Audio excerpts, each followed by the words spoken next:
సంవత్సరం దసరా మహోత్సవములు ప్రతి సంవత్సరం ఏ విధంగా అయితే జరుగుతుందో ఆ విధంగానే సెప్టెంబర్ 22వ తారీఖు నుంచి అక్టోబర్ 2వ తారీఖు వరకు అనగా ఈ యొక్క దసరా మహోత్సవములు 11 రోజులు జరుగుతాయి. విశేషంగా ఈ సంవత్సరం మనకు 11 డేస్ రావడం అనేది చాలా గ్రేట్. ఇది ముఖ్యంగా మనకు యథావిధిగా ప్రతిరోజు కూడా నగరోత్సవములు ఖచ్చితంగా జరుగుతుంది.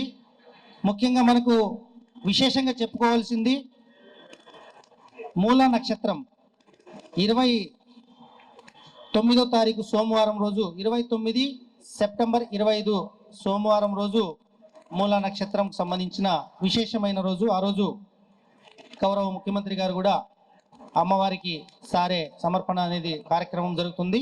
విజయదశమి వచ్చేసి 2వ తారీఖు గురువారం అంటే చివరి రోజు, ఆ రోజు తెప్పోత్సవం జరుగుతుంది.